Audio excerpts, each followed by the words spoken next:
On this week's episode of the Superhero Show, we'll find out if Spider-Man and the Black Cat can catch a vampire on Spider-Man the Animated Series, if the Black Cat dumps Spider-Man for said vampire, and if the Black Cat, Spider-Man, and the vampire work as a polycule. All of that and more on an all-new episode of the Superhero Show.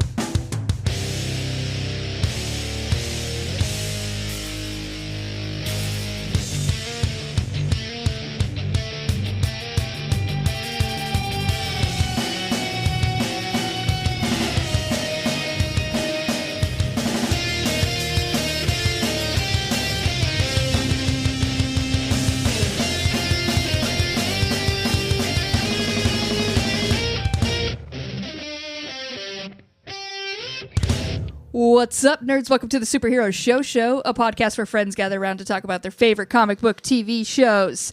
This week, I am joined by my good friend Ryan, first of all. What up, players? What up? Wait, the players. I'm not the player. The listeners are the players? Everyone in my life is a player. Okay, and what constitutes a player in your book? Oh, shit. In my book? In your book.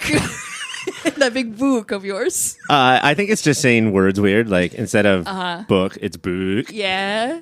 That's basically it. And that's what a player does, and not just some fools. You don't surround yourself with fools. I'm sorry, you hit that hard R on player.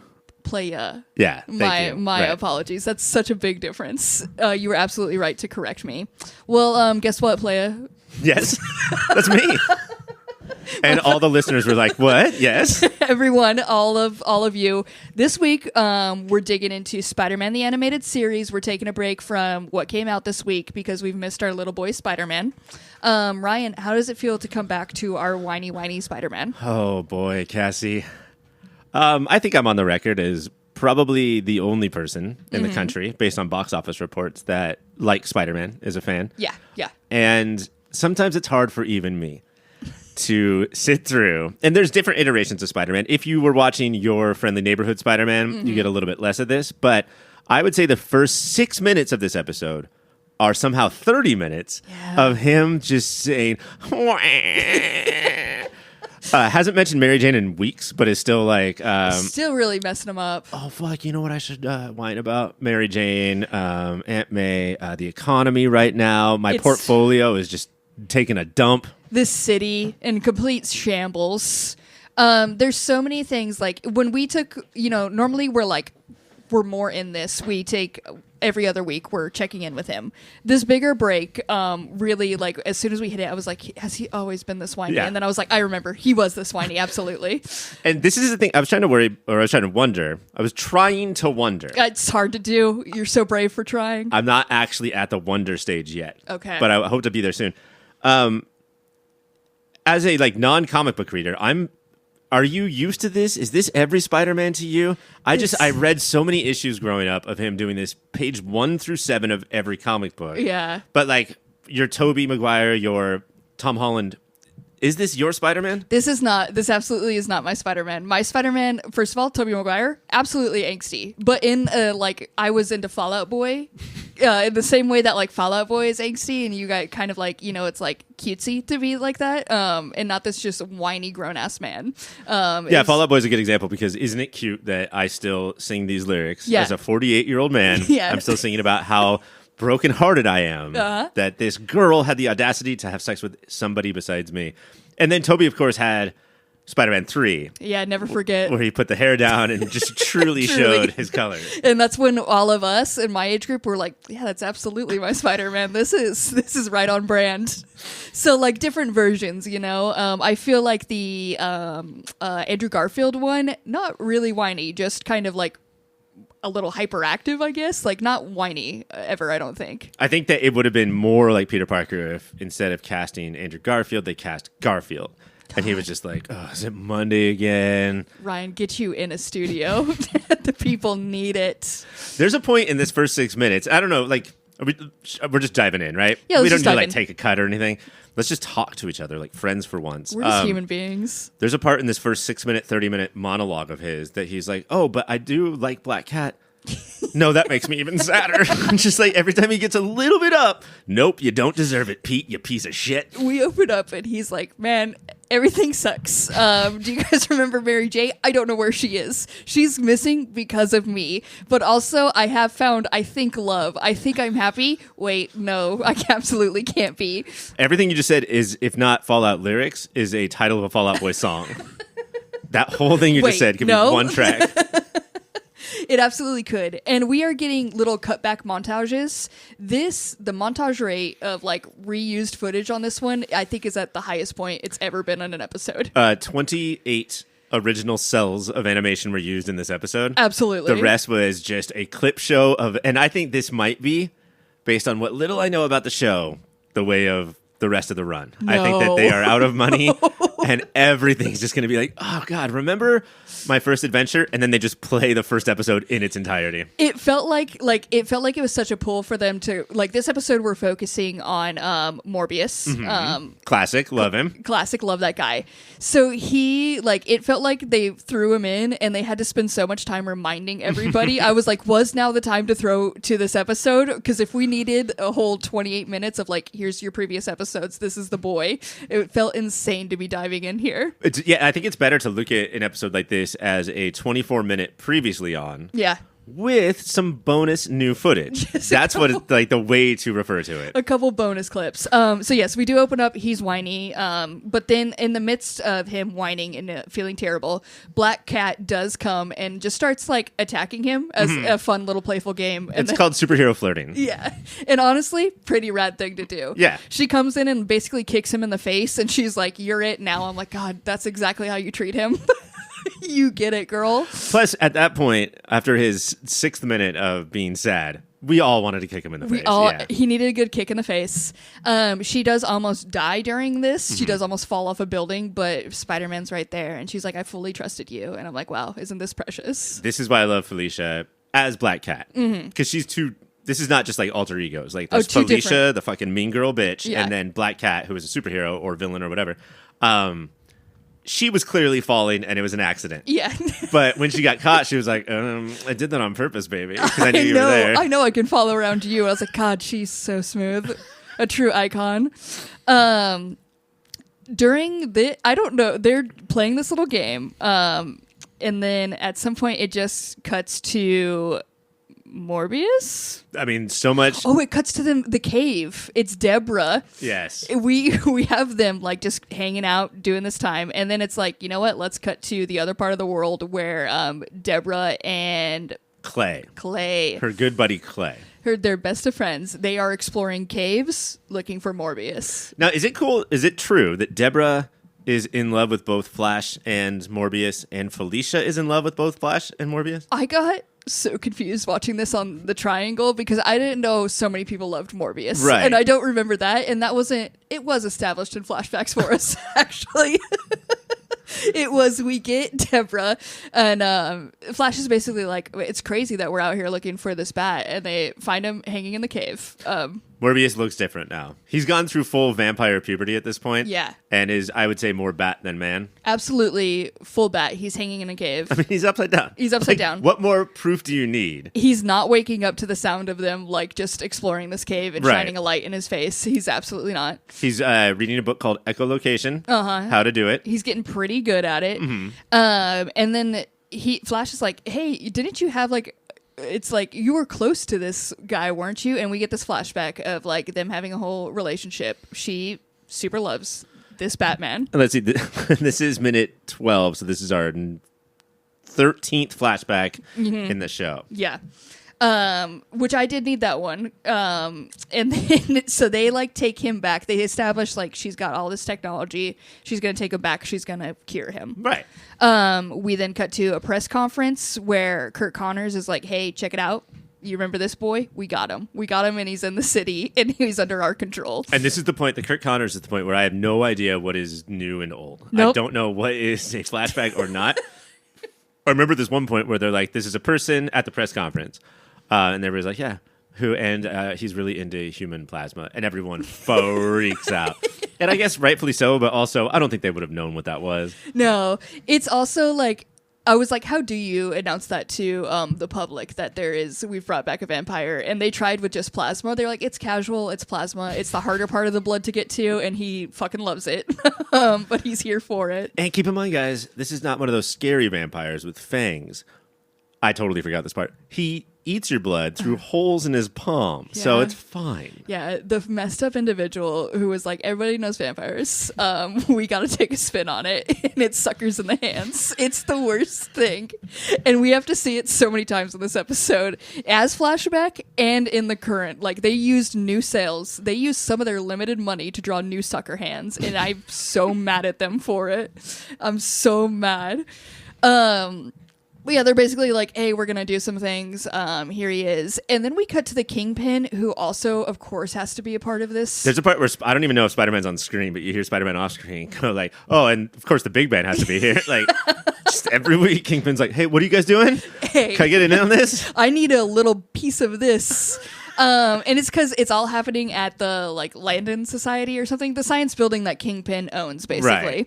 Right. And Kingpin wants a part of it because he believes he can get the immortality from Morbius. Mm-hmm. So that's why Kingpin is involved, obviously. A lot of supervillainy is taking the blood of other supervillains, putting it inside you, so you can then have the power of the supervillains. I do want to point out Dr. Connors and you said Debra? Yeah. And Clay. Their attempt to revive Morbius, they're like, so we have a vampire. Let's do this Frankenstein style. Yeah. And so they just put him in a tube and hope lightning hits, and then that revives him. The fact that like they have to transport him and keep him safe in some type of box. Mm-hmm. It could have been any shape. It absolutely could have been any shape. But they were like, it's obviously going to be coffin vampire shapes. I mean, like, we have to stay on theme, okay? We have branding to think about. This is so important. So yeah, he's in the lab and they're trying to do like their little tests on him. The tests obviously don't go as planned. And I think a large part of that, if I'm on track here, is because Shocker comes in, which Shocker was sent by Fisk, of course, to get Morbius or the formula. Unclear. Yes. But Shocker and Langdon pop into every single scene in this episode. Yeah. Like, it doesn't matter where. There's a point where, like, Felicia and Peter go on holiday to, like, Cabo San Lucas, and Shocker and Langdon just pop in and be like, bitches, get out of here. I'm here. Shocker just starts throwing around little blast everywhere. This obviously is a problem. His power is to destroy science equipment. Yeah. Like, it's just so dangerous to have him anywhere. Like, Fisk has an arsenal at his hand at any moment, and he was like, Shocker's the one to send in here. That was absolutely a mistake. Like, they were like, anything, this is all, like, we're transferring powers in this. Like, if anything goes wrong, it's terrible. And they're like, Shocker, get in there, my dude. Let's see what you can do. So Morbius does escape. He flies right out that window. And, I mean, like, we're knocking this episode about the animation and all the reused animation, but watching Morbius fly. It's a beautiful gift. As if he was Poochie going to his home planet. Basically, they took one sticker of Morbius and fly stands and then just moved the sticker up the frame. Guys, you have to watch this. It's so funny to see a person stand, his arms, legs locked in the position and not straight, slightly bent. It just kind of floats off into the sky. Wings do not flap. Don't flap. And just never changes. This is how he flies throughout the city while attacking people.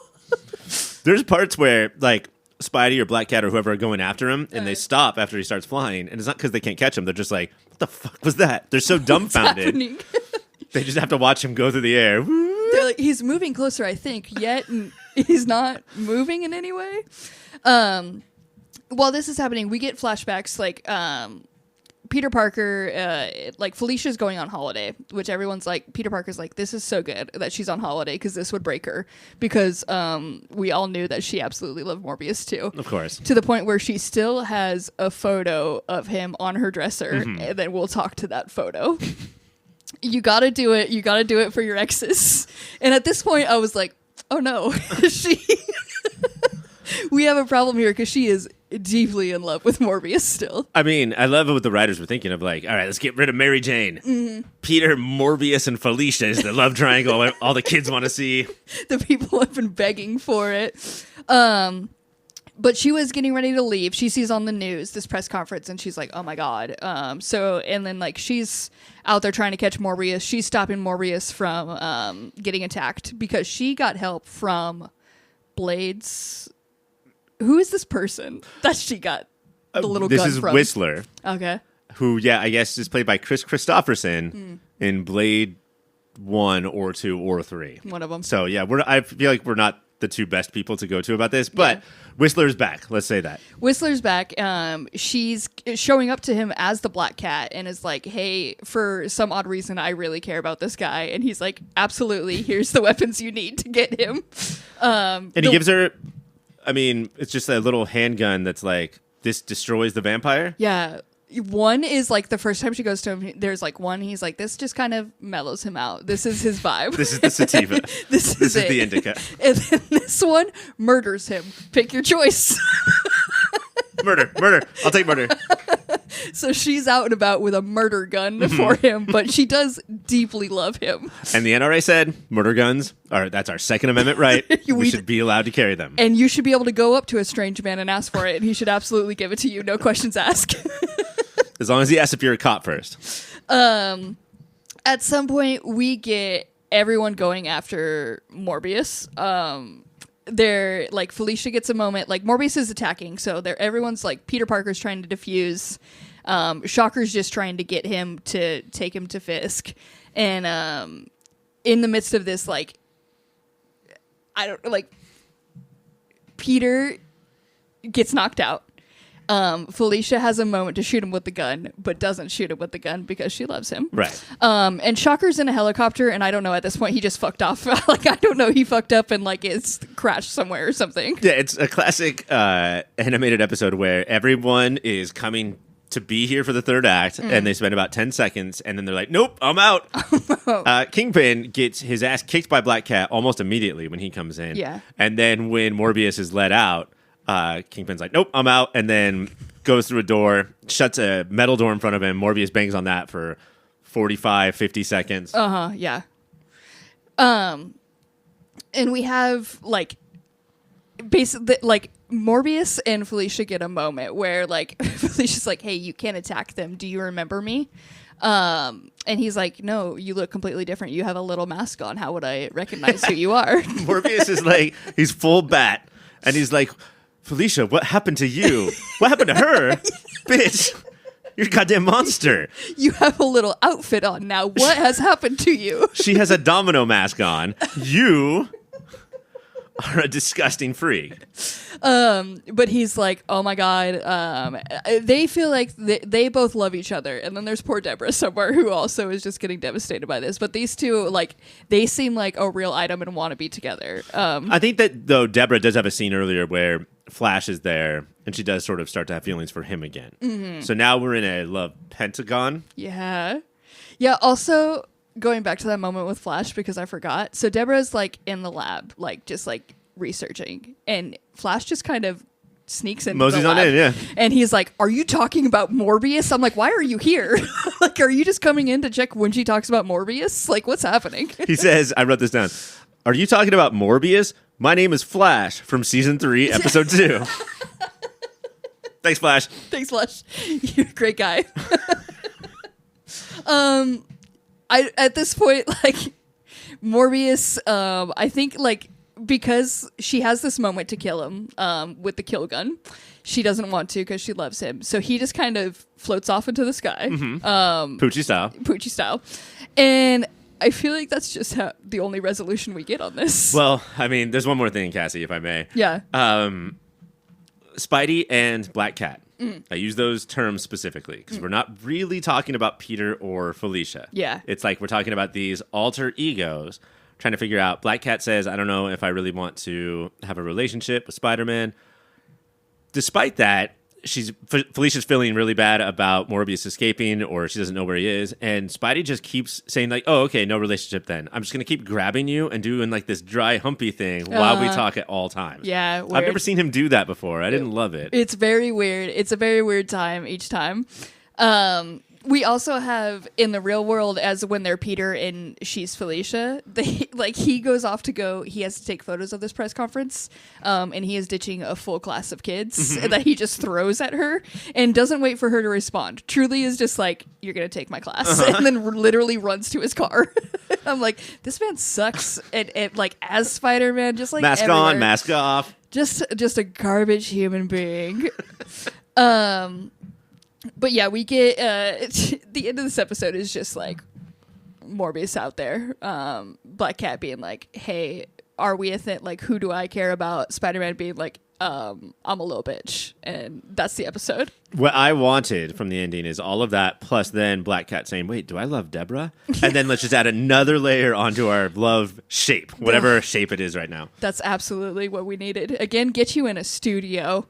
That is it for the episode, though, which means it's time to go to our Webbies, which is our awards. I'm going to start it off with Best Web Singer, and I'm going to be honest with you, I didn't have a single moment that felt like a web singer in this one. Well, I didn't have one for Peter. Yeah. If that makes you feel any better. Great. Then give me what you got. It's Shocker, and it's not him saying 2 for the pink, 1 for the stink in every scene. He walks in and says to Spider-Man, "Long time no see. Web for brains." There it is. It's just gold. It's gold. It's so good. I truly had nothing the whole time. I was like, nobody is zinging anything. Where's because my zings? we're all in flashbacks. So to even recognize the one, I'm giving you 50 points, Ryan, because I'm so proud of you. I wonder if, as the show goes on and there's more and more flashbacks, if we're just going to have to start giving awards to previous episodes. Yeah. Because that's all we have to work Be with. like, do you remember that one that happened? Our next award is Kung Fu Grip or Best Move or Power, and what do you got for that? It's not Poochie, Morbius flying away. Like, it's just so action-packed. Again, I don't, like, if we need to put a clip out there of this man just floating, like, if it's not already out there for the people to see, it's beautiful. I have the power of gargoyle therapy to get Spidey back on mission, because even like we start with him whining. At some point midway in this episode, he just checks in with his gargoyle to be like, "Oh, by the way, I'm still feeling all these same things I was feeling in the opening, but again, there is a vampire on the loose, so I guess I should get back to it." It's like, Jesus Christ, man, get it together. To which, of course, the gargoyle responds, Yeah. which is one of my favorite lines of the show. But you're absolutely right. It's the ability to just float off into the sky. I'm going to give you 15 points for it. Our next one is most 90s thing. What do you got for that? There's a part where Morbius is just, he goes straight to Central Park when he wants to eat, because that's where freaky deakies go to do their freaky deaky things. And he does something that is maybe more horrifying than actually sucking the blood of somebody, which is he flies right towards this couple and then flies above them, scares the shit out of him, and then flies away going, "I'm not going to eat you," and then does his right out of there. But I want to point out that both of those people, that young couple, they were carrying books. And in the 90s, that's what we did. We did We carry. didn't have all of your hip-hop iPads and your rap music iPhones. We had to carry books around. And you didn't carry just one. If you had one book, you were like, fuck it. Oh, I no. might as well carry 3. 2 or 0. That's it. I had 2 for most 90s thing. My one I wasn't feeling confident in, but now that you said books, mine was Felicia when she's leaving and then gets the class thrown at her. She leaves a giant stack of books in her convertible that's just parked right out front of the school, and it just felt like very 90s to be able to leave a stack of books in a convertible car. Other than that, I have the technology of being able to filter out bad light in a flashlight so you could flash it at a vampire. 90s technology. I miss it. That's a good one, but the fact that we both saw books and we were like, ew, 90s. old. I'm going to give us both 10 points for just loving books in the 90s. Our next one is New York is a character. What do you got for that? Gotta be. Felicia or Black Cat barely touches the edge of a building and it crumbles immediately. As far as I know, that's every building in New York is ready to completely fall apart if you touch it with one hand or an airplane directly into it. One of the two. Absolutely. It's going to happen. It completely shatters in a very comical way. For New York as a character, there's a moment when Spider-Man is like, swinging around the city where he just pauses at a giant Coca-Cola ad. It's like, and it's like full soda being poured into a cup. And I was like, goddamn New York, man. Was that a joke or like, was it supposed to be funny that Coke was pouring on top of him or? I can't tell you, or if they truly got some Coke money to like make the rest of the season. Based on how this episode worked, there was a lot of Coke money flying around the room, in the writer's room. Because he stays there for a good 20 seconds. You watch it just pour. Like, and he just looks at it, he's like, Coke. Coke sounds mighty good right now. I can't tell you who truly won on that one, but I'm feeling in my heart that I did, and I'm going to give myself 20 points. Give yourself that Coke money. I'm going to get that Coke money. A bonus round here. Compliment me through this episode. Do you have anything? Of course I do. I think one of the last lines, if not the very last line, is Spider-Man saying, "Why is love so complicated?" And it reminded me of you so much because anytime we're like, all right, we're going to do this on Shush this week, do we have any questions? Every single time your question is, I do. Why is love so complicated? That's just... I'm trying to figure it out. I don't know if it's your catchphrase or what, but that's just Cassie to me, is why is love so complicated? I'm just like, everybody needs to know this is my mission to try to figure out. And so far, nobody's really put the work in to get back on me on why it's so complicated. No, it's a really hard question to figure out. And one day somebody will answer it. Write it on a board at Harvard. And I bet like a janitor somebody will come by. Yeah. God, Ryan, just for that advice at put me in the studio. God, put you in a studio. 20 points for you. That is it. That takes me. I got a total of 30 points, and you got 50 right at the bat, which plus some other things.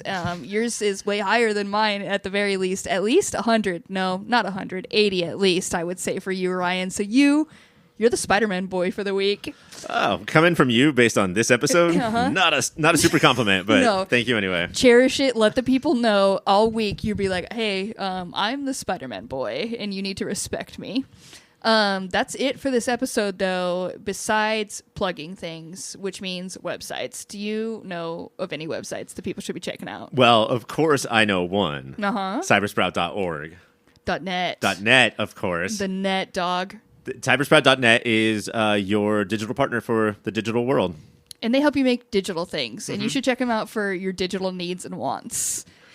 Don't be they don't do analog needs. No, they don't care about that. Digital needs. And then, of course, popfilter.co, where you can go to get all of the stuff that we do. If you love listening to podcasts on websites, popfilter.co, the place to go.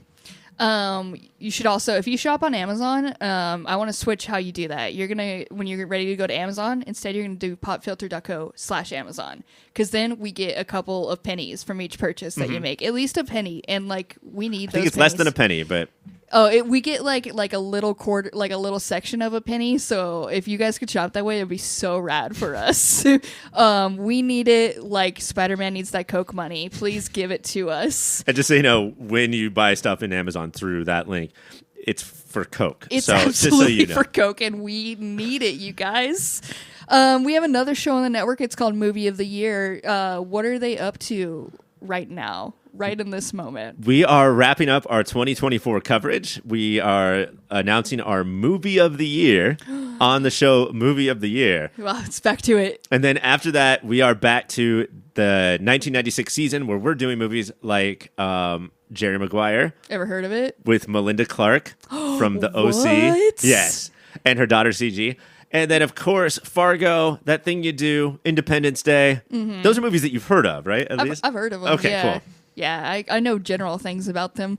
That's huge, though. Be sure to check that out and follow that show, Movie of the Year. You should also give us a follow on Instagram. It's Instagram, not Instagram. That's a different thing. Instagrams. All the players go to Instagram and go to @YourPopFilter. Give us a follow. Scroll through the feed. Like every photo we have on there. It'll make us happy. And we won't think that like you're being weird and obsessive. No. We'll be happy. We will be happy about that. Go as far back as possible and like only that one that's as far back as you're willing to scroll, and we'll be like, hell yeah. And sure, it's the one that shows off my muscles the best. I won't find it weird. I mean, that's a large portion of our back feed is just whoever my was muscles, in charge of it back then really was showing those off. We also got an email. It's contact@popfilter.co. If you want photos sent of Ryan's muscles directly to you, send us an email, contact@popfilter.co. Next week, Ryan, What are we up to? Do you want to know, Cassie? I would love to know what we're up to. The next time you hear our voices, Yeah. we will be talking about Daredevil Born Again. Oh my god. Yeah. That's so exciting. We're gonna see if it's good or not, so be sure to catch that. For Mike, I'm Ryan. For Ryan, I'm Mike. For me, I'm me. Bye, everyone.